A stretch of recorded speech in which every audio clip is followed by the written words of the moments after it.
राम जी मालियों के पास पहुंचे। माली तो पहले बहुत देर तक राम जी को रोक के रखे, हम आपको जाने नहीं देंगे भीतर, बहुत खतरा है। राम जी बोले कैसा खतरा है? माली बोले हमने सुना है आप किसी पत्थर पे पांव रखे थे, वो पत्थर स्त्री बन के उड़ गया। यदि वही पांव वाला जादू आपके हाथ में हो गया तो आप यहाँ पेड़ पौधों को छूते जाएंगे, हमारे सारे बाग के पेड़ पौधे स्त्री बन के उड़ते जाएंगे। हम इतना बड़ा रिस्क लेने वाले नहीं हैं। लक्ष्मण जी बोले अरे ऐसा कोई जादू उदू नहीं है इनके हाथ में, सब जादू पांव में है, आप टेंशन फ्री रहिए। माली बोले लेकिन एक और खतरा है। लक्ष्मण जी बोले क्या खतरा है? माली बोले बुरा मत मानिएगा, आप भले गोरे हैं लेकिन सांवले होकर भी जितने सुंदर आपके भैया हैं उतने सुंदर आप नहीं हैं। यदि आपके भैया भीतर चले गए तो इनका मुख फूल जैसा है। बाग में जितने भौरे हैं सारे भौरे कंफ्यूज हो जाएंगे कि असली फूल कौन है। अब मुझे डर है कि सारे भौरे पुष्पों को छोड़कर आपके भैया के चेहरे पर ही मंडराने लगेंगे, इतना बड़ा खतरा है। लक्ष्मण जी बोले हम लोग हीट स्प्रे लेके आए हैं, मार देंगे, टेंशन फ्री रहिए।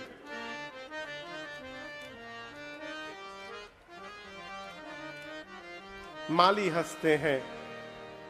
मालियों ने कहा प्रभु आपको कौन रोक सकता है, हम तो जानबूझकर आए सन्मुख आपके, इसी बहाने आपको देखने का थोड़ा अवसर मिल जाएगा और आपसे दो शब्द बात करने का सौभाग्य मिल जाएगा, इसलिए आके खड़े हो गए। जाइए जाइए राम जी जाइए, जाइए जाकर जो जो पुष्प लेना है ले लीजिए। राम लक्ष्मण जी जाकर लगे लेन दल फूल मुदित मन, पुष्प दल प्रभु लेने लगे। ठीक उसी समय जिस समय राम जी पुष्प ले रहे थे, सीता मैया अपनी कितनी सखियों के साथ, 8 सखियों के साथ पार्वती जी की सवेरे सवेरे पूजा करने आ गई। आकर मैया ने पहले सरोवर में स्नान किया और उसके बाद मंदिर में जाकर अनुराग के साथ सीता मैया ने पार्वती जी का पूजन किया और अपने लिए सुंदर दूल्हा मांग रही थी। किससे मांग रही थी? पार्वती जी से। निज अनुरूप, अपने अनुरूप पार्वती जी से सीता मैया एक सुभग बर मांगा। सुभग यानी सुंदर। सीता मैया बोली हे भवानी जी आप मुझे सिर से पांव तक देख लीजिए, मैं जैसी हूं मेरे अनुरूप एक सुंदर दूल्हा मुझे प्रदान कर दीजिए, यही मैं आपसे मांगने आई हूं। अभी मां की पूजा चल ही रही थी कि मां की 8 सखियों में से एक सखी, कौन सखी? चतुर सखी। चतुर क्यों बोल रहा हूं? आई है पूजा करने, अब पूजा छोड़ के बगीचा घूमने चली गई। बगीचा घूमते घूमते उस सखी ने प्रभु श्री राम लक्ष्मण जी को पुष्प दल लेते देख लिया। अचानक भगवान दिखाई पड़ गए हो, बावली हो गई, हाथ पांव कांपने लगा, नाचने लगी, आंख से रो रही है, मुख से हंस रही है, उसी रूप में दौड़ी है मंदिर में। सखियां पूछे अरे क्या हो गया तुमको? कहती है वही दोनों बाग में आ गए हैं। सखियां पूछी कौन दोनों? अरे कल जो नगर में आए थे वही दोनों आ गए हैं।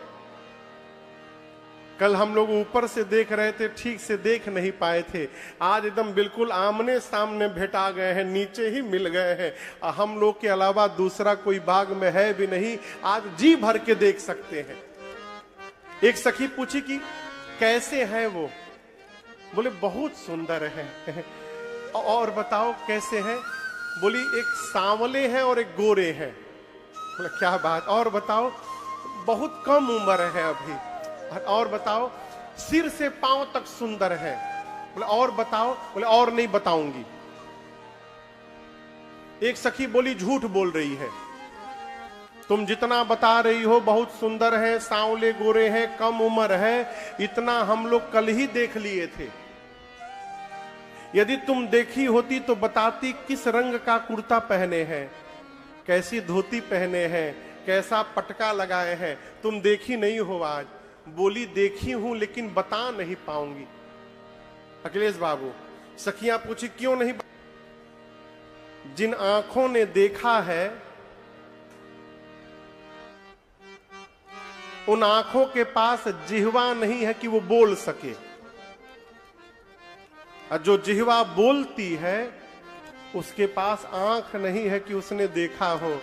देखा किसने है? बोलिए, आंख ने। अब बताना किसको है? जिह्वा को। देखे कोई और बतावे कोई और। मैं तो एक बात कहूंगी, जिनकी चर्चा है कल से नगरिया में, जिनकी चर्चा है कल से नगरिया में, वही आए सखी फुलवरिया में, वही आए सखी फुलवरिया में। जिनकी चर्चा अरे हा, जिनकी चर्चा अरे हा, जिनकी चर्चा है कल से नगरिया में, वही आए सखी फुलवरिया में, वही आए सखी फुलवरिया में।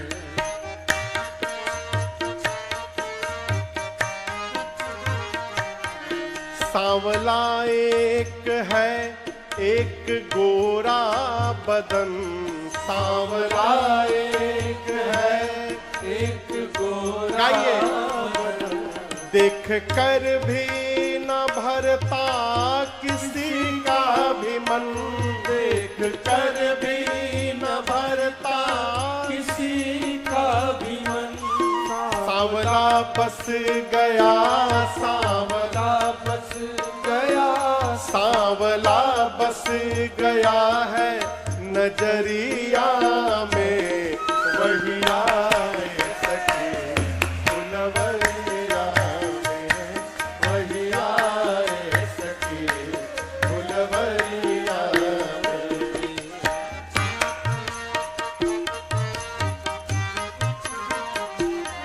कोई कहता है दशरथ दुलारे है वो, कोई कहता है दशरथ दुलारे है वो, यज्ञ रक्षा में असुरों को मारे है वो, यज्ञ रक्षा में असुरों को मारे है वो।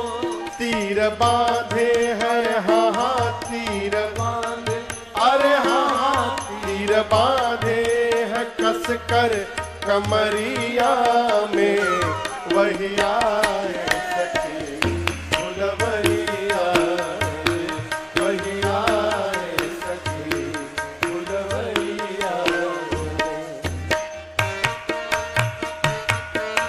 एक सखी बोली, शादी इनसे ही होती जो हर हाल में, शादी इनसे, अरे हाँ हाँ शादी इनसे, अरे हाँ हाँ शादी इनसे ही होती जो हर हाल में। आया करते हमेशा ये ससुराल में, आया करते हमेशा ये ससुराल में। नैना डूबे रहते हाँ हाँ नैना डूबे रहते, अरे हाँ हाँ नैना डूबे रहते रूप की लहरिया में, वही आए सखी फुलवरिया में, वही आए सखी फुलवरिया में। जिनकी चर्चा अरे हाँ हाँ जिनकी चर्चा, अरे हाँ हाँ जिनकी चर्चा है कल से नगरिया में, वही आए सखी फुलवरिया में, वही आए सखी फुलवरिया में, वही आए सखी फुलवरिया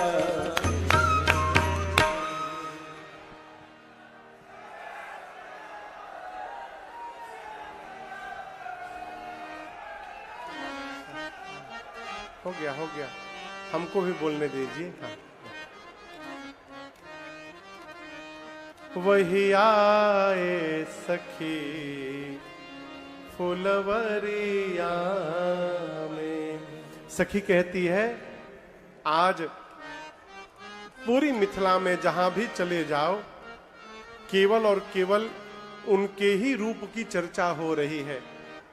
बरनत छवि जहां तहां सब लोग, मैं कहती हूं अवश्य देख यही देखन जोगू।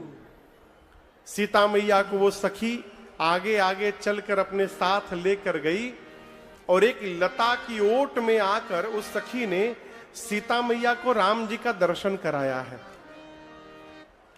और आपको बताऊं, जैसे मां ने भगवान को पहली बार देखा, गोस्वामी जी लिखते हैं, देखी रूप लोचन ललचाने,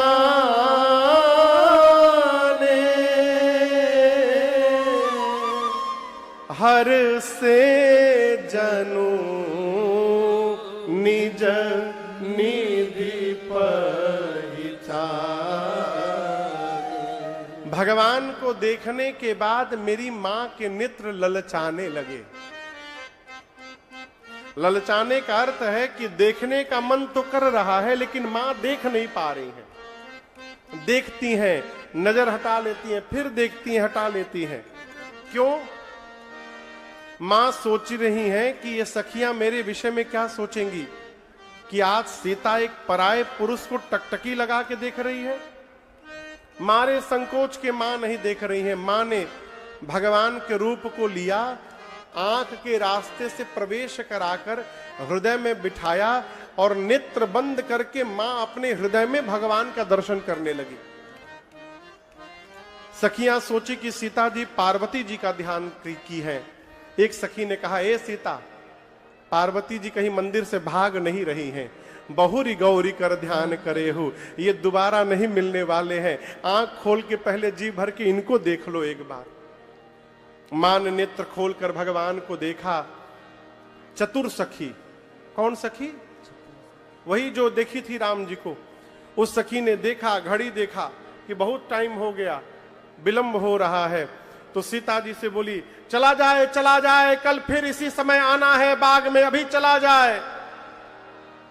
ऐसे कौन बोलता है जी? साहब जी भाई, ऐसे कोई बोलता है क्या? बोलना है तो सीधा बोलिए कि भाई चला जाए, बहुत टाइम हो गया, कल आना है। वो बोल रही थी सीता जी को, लेकिन सुना रही थी राम जी को। राम जी से कहना चाहते हैं कि कल हम लोग फिर इसी टाइम यहां आने वाले हैं, तो आप भी अपना टाइम मैनेजमेंट उसी प्रकार से रखिएगा। आप फिर से कल पुष्प दल लेने आइएगा, हम दोनों एक दूसरे का दर्शन करेंगे। इशारा करके गई सीता मैया, सीधे पार्वती जी के मंदिर में गई हैं और जाते जाते स्तुति प्रारंभ की है। देखिए, आप लोग कहूं, नवरात्रि में दुर्गा सप्तशती का पाठ कौन कौन करता है? प्राय सबके घर में हो रहा है, अच्छी बात है। नवरात्रि जब नहीं है तब मैं आपको एक उपाय बता रहा हूं। हमारे गुरुदेव भगवान कहते हैं कि गोस्वामी जी ने इस प्रसंग में जो चौपाई लिखी है वो दुर्गा सप्तशती का सारा सारांश निचोड़ करके लिख दिया है गोस्वामी जी ने। तो यदि कोई मानस की इन चौपाइयों का भी पाठ कर जाए तो उस मनुष्य को उसी समय दुर्गा सप्तशती पढ़ने का फल प्राप्त हो जाता है। ये इन चौपाइयों की महिमा है। पार्वती जी के मंदिर में पहुंची सीता मैया और जाकर प्रारंभ हो गई। आप में से कई लोगों को ये चौपाई कंठस्थ होगा। आइए हम और आप साथ में मिलकर गाते हैं। जय जय गिरिवर राज किशोरी, जय महेश मुख चंद चकोरी, जय गज बदन खड़ानन माथा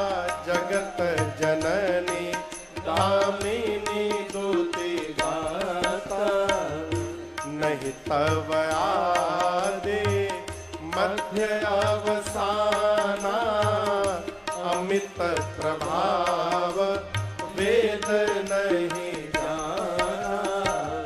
भव भव विभव पराभवकारिणी विश्व विमोहनी सबस बिहारिणी। भव भव विभव पराभवकारिणी विश्व विमोहनी स्वबस बिहारी। पति देवता सुती यमहु मातु प्रथम तव रेख। महिमा अमित न सकहि कहि सहस शारदा से। सीता जी बोली, हे गिरिराज पुत्री आपकी जय जयकार हो। हे भगवान शिव की प्रिया आपकी जय जयकार हो। हे गणपति जी और कार्तिकेय जी की मैया आपकी जय जयकार हो। हे मां भवानी आपके न प्रारंभ का पता है, न आपके मध्य का पता है, न ही आपके अंत का पता है। आपके अमित प्रभाव को सरस्वती और शेष नारायण भी नहीं बोल सकते। संसार में जितनी स्त्रियां हैं, पातिव्रत धर्म की यदि गणना की जाए तो आपका स्थान प्रथम आता है मां। हे मां भवानी आप शिव प्रिया हैं, आप वरदायिनी हैं। आपकी सेवा करके मनुष्य जीवन में चारों पुरुषार्थ प्राप्त कर सकते हैं। हे मां आप सबके हृदय में रहती हैं। मां आप सीता के भी हृदय में हैं और आप मेरे मन की बात जान रही हैं। मां आप जिस मन की बात को जानती हैं मैं आपसे कहूंगी नहीं, आप उसको बिना कहे पूर्ण कर दीजिए। मां आपसे मेरी यही प्रार्थना है। इतना कह के सीता मैया पार्वती जी के पांव को पकड़ के बैठ गई। और आप दर्शन करिए सीता जी के इस विनय को, इस निवेदन को, इस प्रार्थना को सुनकर पार्वती मैया की मूर्ति मुस्कुरा उठी। मूर्ति मुस्कुरा गई। लोग कहते हैं महाराज इम्पॉसिबल, मूर्ति कहीं मुस्कुराती है का? विवेकानंद जी का नाम सुना है आप लोगों ने? कौन कौन सुना है? अच्छा सब लोग सुने हैं, अच्छी बात है। उनके गुरु जी का नाम कौन कौन जानता है? विवेकानंद के गुरु जी का नाम था स्वामी रामकृष्ण परमहंस। क्या नाम था? श्री स्वामी रामकृष्ण परमहंस।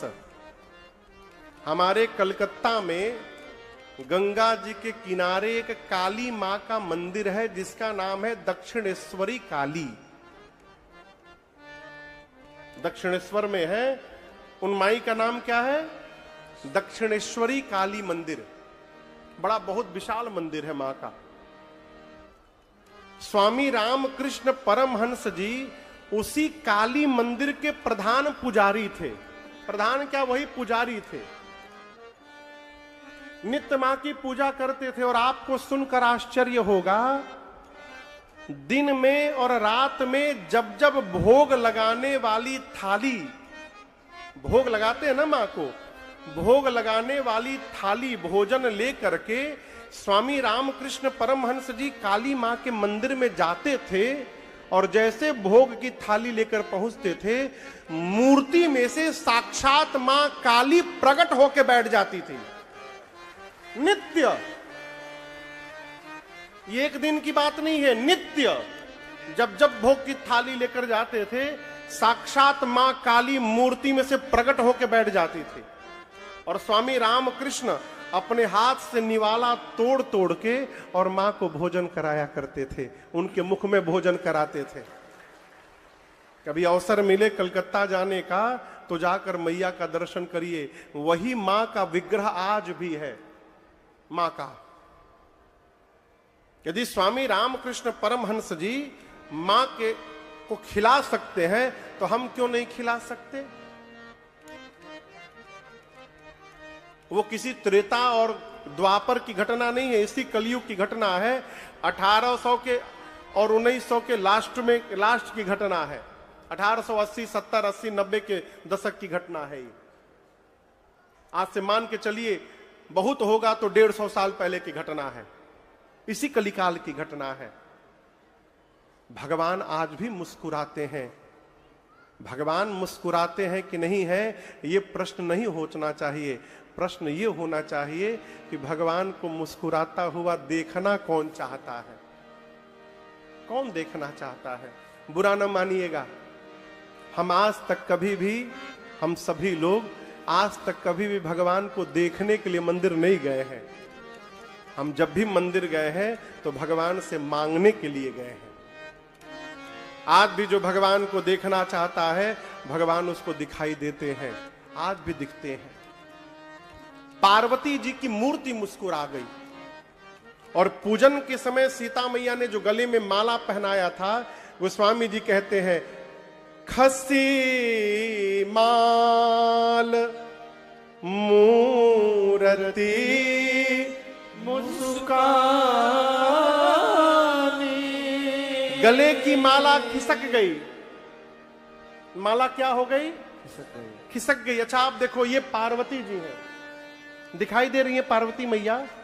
अब पांव पकड़ के नीचे सीता जी बैठी है, मान लीजिए पार्वती जी के गले से माला खिसकेगी तो क्या होगा? गिरेगी।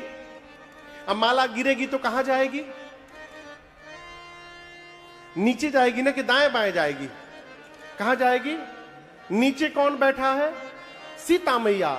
पार्वती जी के गले की माला खिसकी और सीता मैया के आंचल में गिर गई। यहीं पर सीता जी को पार्वती जी का आशीर्वाद प्राप्त हो गया। ये संकेत है। आप घर में भगवान की सेवा करिए, भगवान को माला चढ़ाइए और पूजन करते करते अचानक माला नीचे गिर गया तो दोबारा ना पहनाइए। क्या इसका मतलब? भगवान ने आपकी पूजा स्वीकार कर ली है, वो आपको प्रसाद दिया है, भगवान ने आपकी मनोकामना पूर्ण हो गई। ये संकेत है। घर में लड्डू गोपाल कौन कौन रखे हैं? अच्छी बात। मुकुट कौन कौन लगाता है भगवान को? अच्छा, सब लोग लगाते। अच्छी बात। कब लगाते हैं? 24 घंटा। 24 घंटा कौन कौन लगा के रखता है? 24 घंटे। घबराइए मत, बिना डरे हाथ उठाइए। 24 घंटा भगवान के कपारे पर मुकुट कौन रखता है? 4-5 लोग हैं।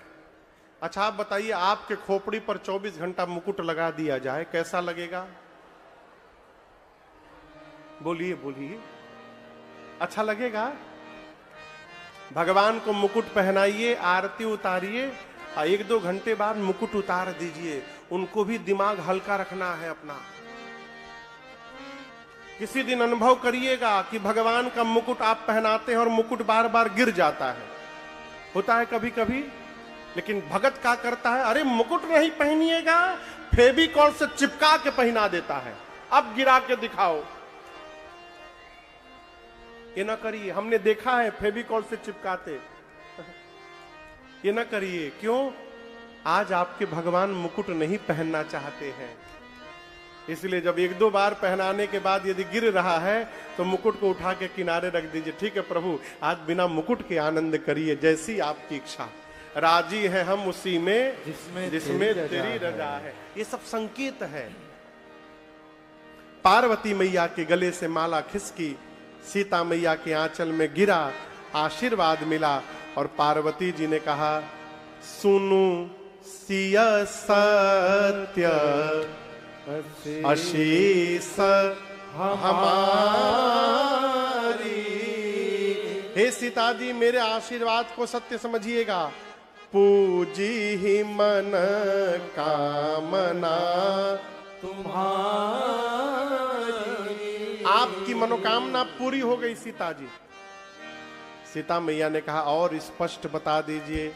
तब पार्वती जी ने कहा, मनुजाहे राचेऊ मिली ही सो पर सहज सुंदर सा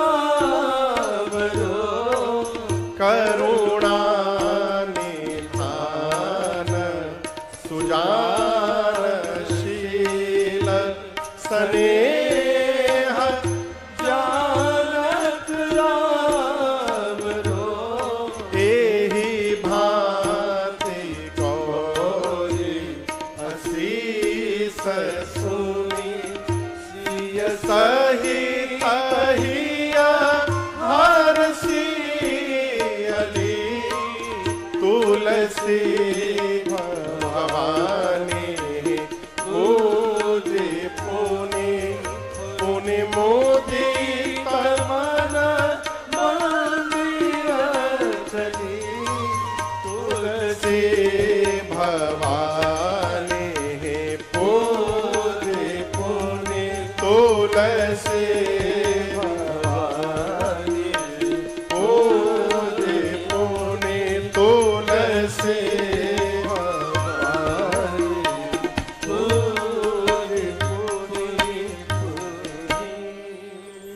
मुदित मन मंदिर चली।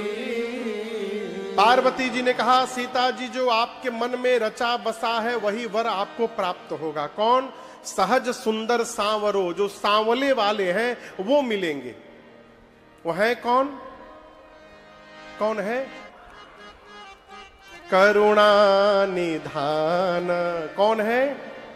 करुणा के भंडार है। सुजान सज्जन है, शील शीलवान है, और सबसे अच्छी बात जो पार्वती जी ने कही, स्नेह जानत राम रो। हे सीता जी, वो राम जी आपके प्रेम को ठीक से जानते हैं। मां पार्वती सुनी। अच्छा, आप दर्शन करिए। यहां एक बात, राम जी को देखने के पहले ही सीता मैया पार्वती जी की पूजा कर चुकी थी। आरती ओरती सब हो गई थी, केवल स्तुति बाकी थी बस। तब तक सखी ने आकर राम जी के बारे में बताया। सीता मैया पूजा छोड़ के चली गई, राम जी का दर्शन की, और जो स्तुति बाकी थी वापस आकर जय जय गिरवर राज किशोरी सीता मैया ने स्तुति किया। ठीक, पूजा हो गया था। लेकिन यहां गोस्वामी जी कहते हैं, जैसे मन चाहा वरदान प्राप्त हुआ, तुलसी भवानी पूजी पूनी पूनी पूनी पूनी, यानी उसी समय मां जानकी ने कई बार सीता जी ने पार्वती जी का पूजन फिर से किया। एक कथा कहती है, मनोकामना पूरी हो जाए तो पूजा को बंद नहीं करना चाहिए, पूजन को और बढ़ा देना चाहिए, ये प्रसंग कहता है। कई अच्छे खासे आदमी, हट्टे कट्टे आदमी कहते, महाराज जी एकादशी बैठाना है, कब बैठा दे? आज तक कोई नहीं मिला जो कहा भोजन बैठाना है। अब आज के बाद हम भोजन नहीं करेंगे, लेकिन एकादशी जरूर बैठाना। काहे बैठाना है वो? जब तक शरीर में सामर्थ्य है, और कोई व्रत करिए चाहे मत करिए, एकादशी का व्रत नियम से करते रहिए। क्योंकि जो मनुष्य अपने जीवन में 108 एकादशी का व्रत कर लेता है, उस मनुष्य को प्राण निकलने के बाद यमराज के दूत की औकात नहीं कि हाथ लगा दे। उस जीवात्मा को लेने के लिए भगवान के पार्षद आते हैं और सीधे भगवान के धाम लेकर के जाते हैं। एकादशी की महिमा है। और एक बात, अनहरिया के करे के अजोरिया के महाराज, अनहरिया अजोरिया नहीं करना है। आदमी खाते समय नहीं पूछता कि दिन में खाएं कि रात में खाएं। हमारे एक परिचित हैं, एकादशी का व्रत किए थे, तो डेली वो 10 बजे रात को सो जाते थे। एक दिन एकादशी के दिन सोबे न करें, 11:30 बज गया। किसी ने पूछा, भाई साहब आप अब तक क्यों जगे हैं? बोले 12 बजे का वेट कर रहे हैं। बोले क्यों? समोसा आया है, सोच रहे समोसा खा के सोएंगे। बोले काहे? एकादशी व्रत की है ना, तो 12 बजे एकादशी पूरा। रेलवे का टाइम टेबल है कि 12 बजते डेट बदल जाएगा। हो भारत में सनातन संस्कृति में सूर्योदय से तिथि बदलती है, सूर्योदय से। तो जब तक सूर्योदय नहीं होता है तब तक तिथि एकादशी की ही है, नहीं कि 12 बजे के बाद समोसा पकौड़ी चाट खा के सो जाएंगे। बतिया कुछ समझ में आ रहा है? कितने लोग एकादशी का व्रत रहते हैं? अच्छा, इतने लोग रहते हैं, बहुत अच्छी बात। हम रहते हैं, हम लोग भी रहते हैं, हम रहते हैं। एकादशी का व्रत रहिए, यही तो आनंद है। हो आपको एक सिद्धांत बताऊं, अभी एक वैज्ञानिक को इसी पर नोबेल पुरस्कार मिला है, इसी शोध पर। दीक्षित जी शोध किया है उसने कि जो मनुष्य अपने साल भर में 24 दिन व्रत करता है, उस मनुष्य के शरीर में कैंसर होने की संभावना 95% घट जाती है। ये रिसर्च है, मैं अपने मन से कुछ नहीं बोल रहा हूं। एक निश्चित अंतराल पर यदि वो व्रत करता है तो उसके शरीर में कैंसर होने की संभावना 95% घट जाती है। एकादशी का सिद्धांत उसी पर है। हर 15 दिन बाद ये व्रत आता है, व्रत करिए। एकादशी के दिन थोड़ा कम खाइए, कम खाइए।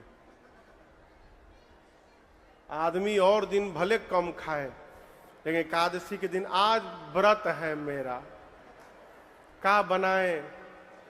आलू भून दो, साबूदाने की पकौड़ी बना दो, थोड़ा साबूदाने की खिचड़ी भी बना देना, लौकी की खीर हो जाए तो अच्छा है, कुट्टू का पूड़ी बन जाए थोड़ा, और पनीर की पकौड़ी भी कुट्टू में लपेट के थोड़ा बन जाए। अरे आप कह रहे थे व्रत किए हैं। व्रत में थोड़ा कम खाइए, ठीक ना, लेकिन व्रत करिए, व्रत करिए। और यदि खाने के लिए ही व्रत करना है तो वो व्रत करिए। यदि आप भोजना अवतार हैं तो कोई बात नहीं, भोजन कर बढ़िया से खाइए, लेकिन व्रत करिए। मां जानकी ने दोबारा पूजन किया कई बार। तुलसी भवानी पूजी पूनी पूनी मुदित मन मंदिर चले। अपने घर गई, इधर राम लक्ष्मण जी पुष्पदल लेकर गुरु जी के पास आए, पुष्पदल दिया भगवान ने और गुरु जी से सब बता दिया। गुरुदेव, बाग में सीता जी आई थी, हमको देख रही थी। विश्वामित्र जी ने नेत्र बंद करके देखा कि सीता जी को पार्वती जी ने आशीर्वाद दे दिया। बोले नेत्र खोल के गुरु जी, राम, वहां पार्वती जी ने आशीर्वाद दिया है, यहां मैं आपको आशीर्वाद देता हूं। सुफला मनोरथ हो तुम्हारे, सुफल मनोरथ हो तुम्हारे। राम लखन